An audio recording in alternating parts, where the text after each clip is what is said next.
Hello，我係 Casper，我嘅中文名係胡亮天，我今年就係12歲，我最中意彈小提琴同埋大提琴。其實我冇玩過玻璃㗎，同埋我去呢度最驚就係我嘅頭髮會着火。小學徒，我哋今日要學整玻璃啦，但係要冇火龍槍㗎喎，俾啲音樂嚟聽下先。噔噔噔噔，冇錯啦，就係噔噔噔噔燈工玻璃啦。我係 May，咁我係燈工玻璃嘅導師嚟嘅。燈工玻璃咧，相對喺其他嘅玻璃專項嚟講咧，比較獨特咧，就係佢同個火同玻璃咧距離好近啦，我哋可以有比較多嘅互動啦，會透過喺佢軟化嘅途中，我可以去利用工具啊各樣去塑形嘅。我想下小學徒咧，佢除咗作品之外咧，由玻璃佢嘅原材料去點樣去軟化，然後做一個新嘅形態啦。亦都除咗呢個體驗之外咧，我希望佢可以對唔同嘅物料或者玻璃各樣嘢咧，都可以繼續充滿好奇心嘅。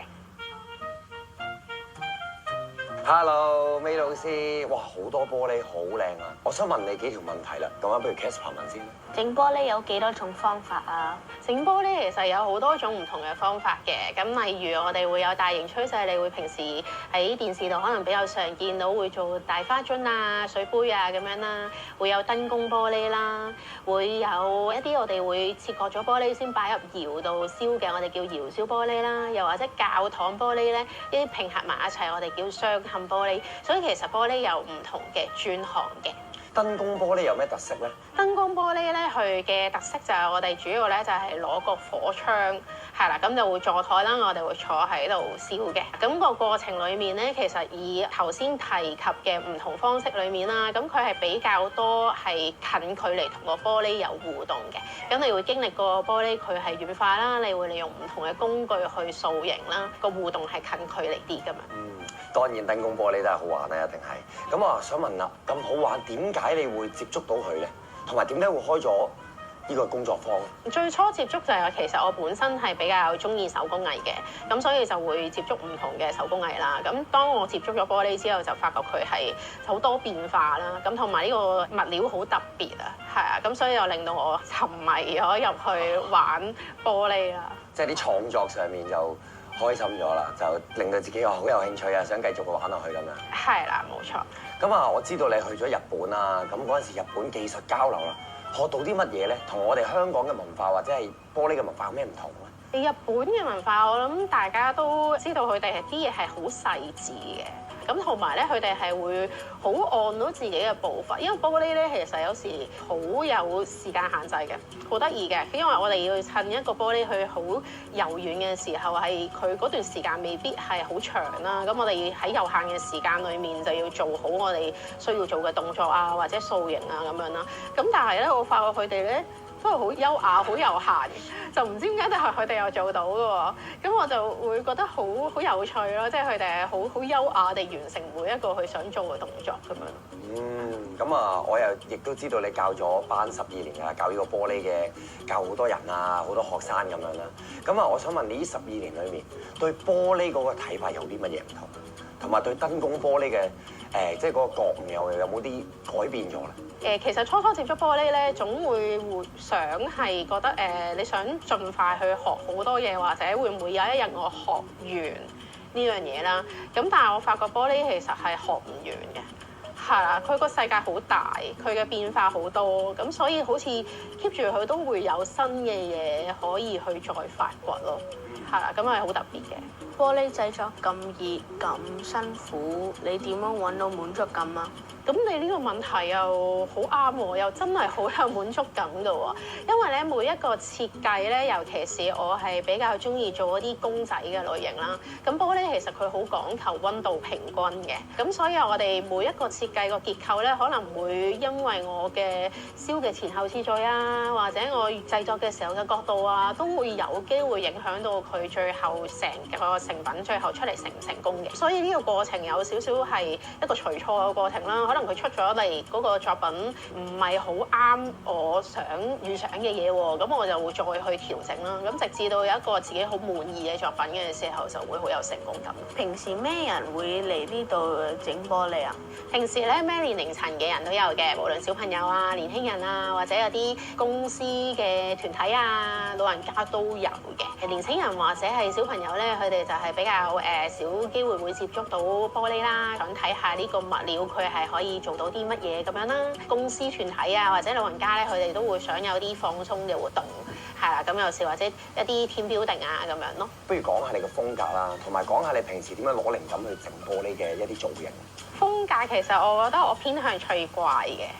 係啦，咁我都幾中意燒一啲怪獸類嘅嘢啦，因為佢可以係冇乜框去框住佢，必須係要點樣，佢必須有手定必須有腳定係有冇尾咁樣啦。當然都會睇我創作個過程，其實包括咗我心情嘅，係啦。咁有時係我同個玻璃嘅互動啦，咁我有時會覺得係有啲惡趣味，就會想整蠱下佢啊，或者佢坐住個心心，肚腩下面有個斑咁樣啦。亦都有時會即係人生會有開心嘅時間，亦都有機會可能會有好迷茫啊，有唔同情緒嘅時間啦。咁有時燒緊嗰個過程會發覺啊，原來都唔係每一個作品都可以去俾到一個好開心嘅情緒，或者佢係好迷茫，淨係得兩隻眼，其實都可以代表到個係啊，冇錯就係佢啦。屁屁怪係啦，介紹下你個作品啦。呢個有 pat pat 嘅叫咩名啊？咁其實咧，我就係有時會有一啲呢啲嘅小趣味啦。佢叫屁屁怪啊。通常咧，大家正面望到佢好得意嘅時候咧，我就會擰住面話佢有個 pat pat 㗎啦。咁大家就會好開心咁笑出嚟。你會發覺佢係一對白色同黑色啦。咁當日我整佢嘅時候咧，其實係有個 concept 係想忠於自己嘅。其實唔使理個世界點樣去睇，你做自己就 OK 啦。即係唔需要將好多顏色、好多唔同嘅花紋擺喺自己身上，令到人哋覺得你靚。即係我覺得本身最天然嘅自己就已經好好啦。咁不如講下呢個啊。咁呢個咧又係我有少少嘅小趣味啦。咁其實佢哋咧係喺度角力緊嘅。咁係有一班嘅怪啦，同一班嘅怪喺度玩緊扯大纜。咁其實邊邊贏咧係有啲危險嘅，因為發覺上面其實係有個大炸彈嘅。係啦，咁究竟炸彈佢想唔想俾人燒着咧？你就自己估下佢個表情啦。咁下面呢度就有火柴啦。係啦，咁可能呢邊爭贏咗咧，咁個火柴就會燒着咗個繩啦。咁就咁可能炸彈就會爆炸啦。咁呢邊咧可能佢就係為咗保護個炸彈唔爆炸啦，咁掹過去。咁所以有時就會覺得呢啲小趣味好可愛咯。好有意思啊，係掙扎緊啊，兩個喺度。係啊，究竟炸彈佢個樣係佢好驚自己會爆炸啊，定係佢好驚自己炸唔到啊？或者佢係咪好開心想爆炸啊？係可能佢想爆出嚟嘅，就係爆得好開心嘅咁樣。咁呢個咧？呢個咧係幾得意嘅，呢一個其實係一個回收玻璃嚟嘅。回收玻璃同普通玻璃有咩分別？藝術嘅玻璃咧，其實主要係由廠去出嚟嘅。咁我哋有一個好重要嘅數據叫做膨脹係數啦。咁就係其實佢受熱嘅時候冷縮熱脹嗰個變化嘅體積距離嚟嘅。我哋需要將相同數字嘅玻璃擺埋一齊咧，個作品出嚟先唔會爛。係咁就唔可以將唔同嘅數字溝埋一齊。咁回收玻璃咧，其實最主要就係我哋冇咗嗰個數據啦。咁所以我哋就會將嗰個作品要用翻同一個源頭嘅玻璃去做。即係話，例如我回收咗一個啤酒樽，咁我嗰個作品同一個作品裏面咧，我只有用翻同一個啤酒樽嘅玻璃去做原材料。哦，即係個元素唔同入邊。冇錯，係啦。呢幅畫咧，其實就係由唔同嘅回收玻璃去做啦。咁例如可能綠色會係一啲礦泉水樽啊，或者啡色就係啤酒樽啊咁樣啦。咁就做唔同嘅形態去砌出嚟。先見到呢度五顏六色咁多一支支嘅，又有咁多架撐啦，有啲玻璃碎啦，點樣用嘅咧？其實燈工玻璃咧，我哋最常用嘅嘢咧就係玻璃棒啦。咁其實就好似我哋啲顏色筆咁啊，平時係咁就會攞起就係直接係將佢燒溶，然後加落去個作品度。咁甚至咧，例如我哋做公仔要加眼睛咧，都可以好似一支畫筆咁樣點落去咁樣咯。咁啊，玻璃棒咧其實係我哋最常用嘅形態嘅材料嚟嘅。咁但係我哋亦都會有時會有其他嘅材料去做唔同嘅花紋效果啦。咁啊，例如玻璃碎咧，都係其中一個我哋可以將佢加落去做一啲花紋嘅材料嚟嘅。頭先我哋講咗咁多嘅工具啦，咁啊有咩難度咧？用啲工具上面啊，或者啲工具啲手腳使唔使話協調咁樣嘅咧？燒玻璃的確咧個手腳係需要比較協調嘅，例如燒個過程好多時我哋左右手嘅動作唔同啦，即係可能左手我哋去維持個玻璃溫度咧，我哋會順住一個方向轉，咁右手咧我哋通常係攞嚟操作玻璃棒或者工具嘅，咁右手係如果操作玻璃棒嘅時候咧，好多時咧就係會變咗前後轉嘅，咁所以好長期咧都會左右手個動作有機會係做緊唔同嘅動作，咁啊左右手協調啦，又或者係維持玻璃溫度啊，或者係如果燒公仔，我哋需要就一啲唔同嘅角度去加熱嘅時候咧，都會有少少難度嘅。有冇得話點樣翻去練習咁樣嘅咧？不如我哋而家試下啦，好唔好？可以啊，咁我哋左右手咧，其實通常就會有唔同嘅動作嘅。咁如果基礎我哋燒玻璃珠咧，左手咧會有一支鋼棒，咁你可以攞住先。鋼棒咧，我哋手背向上。手背向上。係啦，咁你試下咧，不斷咁轉。咁我哋咧通常燒玻璃嘅時候咧，因為個玻璃咧係會根據佢燒溶嘅時候咧，根據地心吸力咧去流動啦。咁所以我哋盡量咧就會水平咁攞嘅。如果我哋打斜路，咁佢就會流埋一邊㗎啦。係啦，咁所以我哋盡量試下水平 keep 住轉。都仲好簡單啫，暫時都仲轉到嘅手指。咁但係我哋右手咧就會操作玻璃啦。我攞支短啲得啦咁。我攞綠色。咁我哋將燒嗰邊向下啦，咁我哋可以2隻手指、3隻手指揸住都得嘅。咁今次咧，我哋左手繼續轉喎，係啦，右手我哋就前擰後擰嘅。咁啊，左手順住轉，右手前後擰。唔得，我隻手好似有啲抽筋。好慢咁轉就得㗎啦，唔需要轉得快嘅。係啦，咁我哋右手個玻璃棒咧，就盡量轉嘅幅度咧，係正面、反面加埋360度啦。咁但係玻璃棒咧就盡量唔好俾佢太搖晃嘅。咁樣，隻手指碌，係啦。我哋都介紹咗咁多嘢啦，又試咗個方法，不如我哋去啦，我哋去試下好冇？好 ，Let's go！ 好開心啊！嚟到呢個最好玩整玻璃珠嘅環節啦。不過咧，因為玻璃珠有啲危險，所以一定要有大人陪同，小朋友千祈唔好試啊。OK，咁我哋第一步要做啲咩咧，老師？第一步咧就開火先啦，咁你可以攞個打火機開着咗先嘅。好，之後就放低火機，可以加入個氧氣啦。OK，呢個位大概頭先睇邊先。咁我哋可以收細少少紅色仔。集中啲。係啦，咁啊加少少氧氣。加多少少氧氣。火槍幾熱啦，點樣可以保持安全啊？呢個火槍其實真係好熱㗎，咁佢會去到可以令到個玻璃過1000度以上嘅。咁點樣可以保持安全？當然我哋唔好太近個火種啦。咁如果你真係有嘢想想指，我哋通常都會用工具去指嘅。咁同埋咧，我哋加熱玻璃都要慢嘅，因為玻璃咧個溫度變得急咧，佢會爆玻璃，咁可能有啲碎片出嚟就好危險㗎啦。咁所以我哋就由低溫開始，即係話由個火嘅遠處開始。咁我哋初初會將佢指向下啦，揸筆咁揸嘅。咁我哋前後轉，我將佢放手嘅。好，我哋伸長少少去低溫少少呢度開始。玻璃咧要由低溫慢慢升溫去高溫嘅。咁由室溫升溫到玻璃一陣軟化咧，佢會過1000度㗎啦。咁所以我哋要俾啲時間佢去適應啦。如果唔係太快，就驚佢有碎片會飛爆出嚟啦。即係耐性都好緊要嘅，係。冇錯。咁好得意㗎，玻璃咧有時熱咗咧會變咗唔同色嘅喎。咁你將會見到，例如呢個藍色啦，佢熱咗嘅時候會偏咗去綠色嘅。有少少喎，係喎。咁同埋咧，記住我哋燒玻璃咧個火咧係好刺眼嘅喎，所以大家都戴住咗個護目鏡啦。咁我哋有專用燒玻璃嘅眼鏡咧，要濾過咗一個好刺眼嘅橙黃色火光，去保護隻眼睛，同埋清楚啲望到玻璃個狀態。咁一到太近過嚟咧，你會見到玻璃開始燒着啦。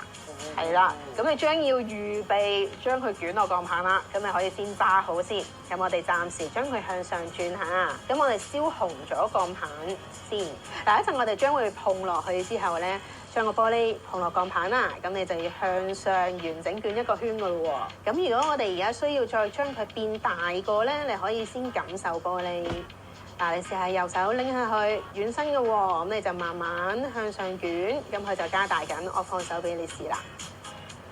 係啦，你先感受下個玻璃先。係啦，咁就所以你等佢俾啲時間軟化之後先向上捲。我 feel 到啦。係啦，係啦。咁我點樣收啊？如果你覺得夠咧，你可以輕輕攞起少少支玻璃棒，然後轉快啲支鋼棒。係啦，斷開咗啦，因為佢好熱嘅，咁你將佢晾起離開台面個架嗰度。好，咁你可以先集中加熱個玻璃，將佢燒翻圓潤先，慢慢轉就得啦。多唔多小朋友玩呢個玻璃珠咧？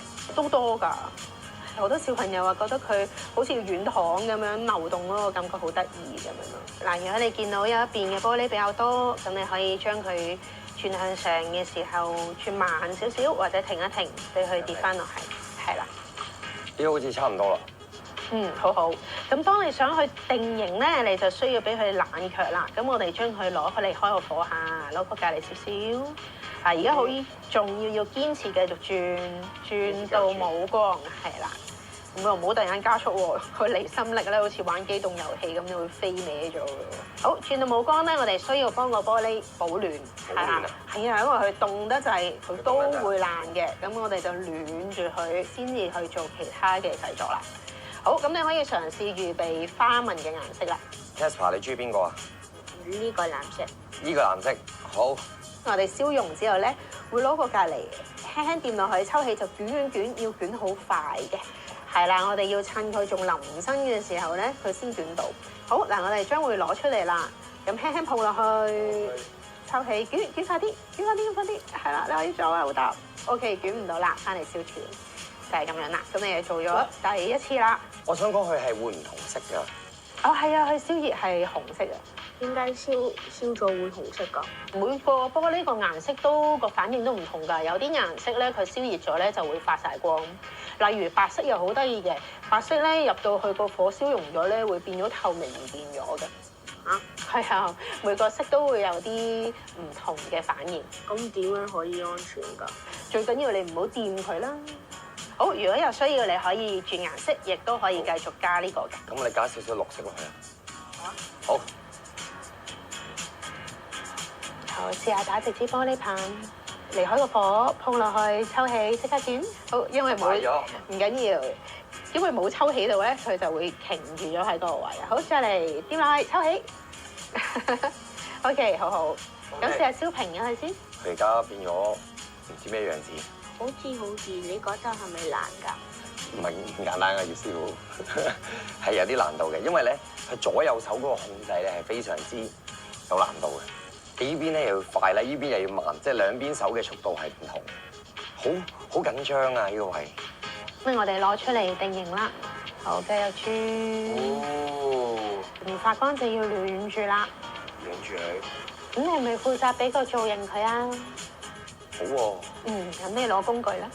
咁咧你就可以先去集中我哋去加熱嗰個位置啦。停低面對面火將紅卜卜嘅位置咧，就係可以撳嘅位置嚟嘅。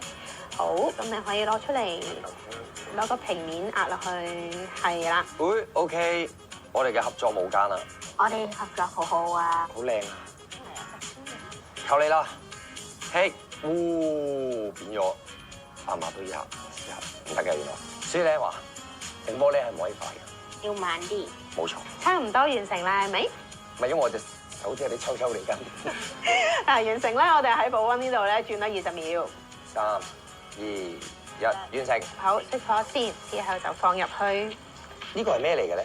呢個係啲降溫嘅物料啦，咁其實佢個用途咧唔係幫我哋嘅玻璃降溫嘅，係幫佢好慢咁凍，佢係負責保暖嘅。咁因為玻璃個溫度變得太急，佢會爆，咁所以我哋放落去等佢慢慢凍。其實你做完幾耐先會冷卻㗎？唔通常我哋放咗落去咧，以頭先呢個大細嘅話，大概都要40分鐘㗎，因為我哋需要俾時間佢慢慢凍嘅。咩係大咩係細啊？頭先大概我哋有2cm 度啦，咁可能去到3cm 嗰啲，我哋就要再耐啲噶啦。 5cm 係幾耐㗎？不過都仲要睇埋你5cm係空心定係實心嘅。咁我哋頭先話係空心定係實心咧？嗱，頭先咧我哋嗰個就係實心，因為我哋冇透過一個吹製嘅技巧咧，令到佢空心嘅。通常空心咧，我哋就好似吹氣球咁，會吹個空氣入去膨脹，咁就令到佢空心嘅。May 老師，我哋等咗咁耐，終於完成啦。咁我哋而家好似咁樣，但係點樣掹出嚟咧？掹出嚟咧要啲工具嘅，咁我哋需要有水去洗嗰啲分離劑啦，需要有個鉗去固定個棒啦。咁我哋先落去沖涼先啦，幫佢洗甩咗啲分離劑先。咁因為咧，其實佢黐住支棒魚蛋咁拮住咧，都黐得幾實。好實啊！頭先掹過啦，其實我已經。冇錯，咁我哋就要用一個鉗去固定支棒啦。咁我通常咧就會夾實佢先嘅。咁玻璃咧，我哋唔建議徒手去扭佢嘅，因為萬一真係溫度控制得唔好，玻璃有機會裂咧，就會整到手。咁所以我哋通常咧係保護佢嘅手先嘅，咁啊包住佢啦。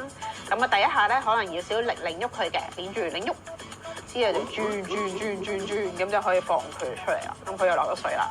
好，咁我哋個鉗咧可以拆翻開佢近呢個位啦，咁啊拆翻開。之後我哋咧就可以攞啲棒洗一洗個窿入面嘅分離劑啦，好似刷牙咁刷，你會見到有啲粉咧喺個水度飄出嚟嘅。刷到咧冇粉再喺水飄出嚟咧，就洗完㗎啦。咁之後我哋就可以印翻乾佢，就完成咗啦。就完成咗啦。咁呢個就係你餐個餐桔仔啤啤熊。啤啤桔。好，咁不如 Clara 你試下啦，好冇？好啊。